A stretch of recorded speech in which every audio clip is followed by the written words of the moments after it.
আহারে আমি যখন মাদ্রাসা বন্ধ দিলাম সেদিন ঢাকা সাভার এলাকায় আমার মাহফিল ছিল। মাহফিল শেষ করে আমি রাত্রিবেলায় মাদ্রাসায় এসে ঢুকলাম, তখন 3টা সাড়ে 3টা বাজে। মাদ্রাসায় ঢুকে দেখি সব বাচ্চারা চলে গেছে, ছোট্ট একটা বাচ্চা আমার মাদ্রাসার বাবুর্চির সাথে ঘুমায়। বাবুর্চিরে ডাক দিয়ে উঠাইলাম, কিরে বেটা এই বাচ্চাটা বাড়িতে যায় নাই কেন? বাবুর্চি আবার দিকে তাকায় কান্না করে আর বলে, হুজুর আমি জানি না, আপনি ওরে ঘুম থেকে উঠে জিজ্ঞাসা কর।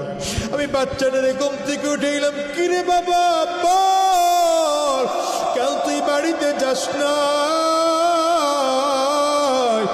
বাচ্চাটা আমার দিকে তাকায় ফেল ফেল করে কাঁদে আর বলে, হুজুর আমি কই যাব হুজুর, আমার তো বাবা না,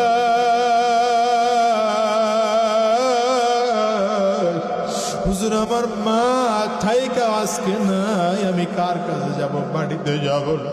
আমি বলি বেটা খুলে বল। বলে হুজুর আমার আব্বা অনেক আগে বিদায় হয়ে চলে গেছে। বাবা বিদায় নেওয়ার পরে মা আবার আরেক জায়গায় বিয়ে বসছে। ওই বাড়িতে গেলে আমার নতুন আব্বু আমারে মোটেও আদর করে না, আমারে ধমক দেয়, মার দেয়, আমারে মোটেও আদর করে না, ভালোবাসে না। আমি কিছু খাইতে চাইলে খাইতেও দেয় না। আমি আর বাড়িতে যাব না, বাড়িতে যাব না। বাচ্চাটা পকেট থেকে 20 টাকার একটা নোট বের করে দেখায়, হুজুর এই 20টা টাকার নোট আমার কাছে আছে, যেই কয়দিন মাদ্রাসা বন্ধ আমি খানা কিনে কিনে খাবো। আমার বড় মায়া লাগলো, বাচ্চাটারে উঠাইয়া কোলের মধ্যে নিলাম, বললাম বাবারে কে বলছে তোর বাবা নাই? এটা আমার দিকে তাকাইয়া দেখ, আমি তোর বাবা।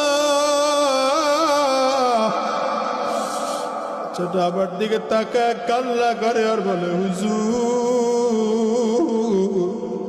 আমি ভালো করে জানি আপনি আমার হুজুর, আপনি আমার ওস্তাদ, আপনি আমার বাবা না। আরে দুনিয়ার মুসলমান ভালো করে বুঝো, ভালো করে বুঝো।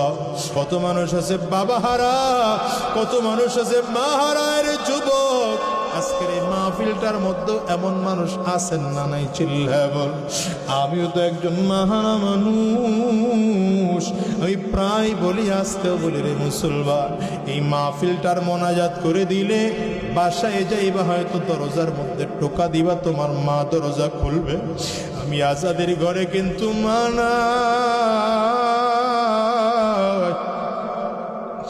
বাসায় গিয়ে দরজার মধ্যে টোকা দিলে আমার মা দরজা খুলবে না। এর যুবক খেয়াল করো, তোমার আমার মা এখানে নাই, এমন আছে না নাই? আছে না নাই? জোরে বল।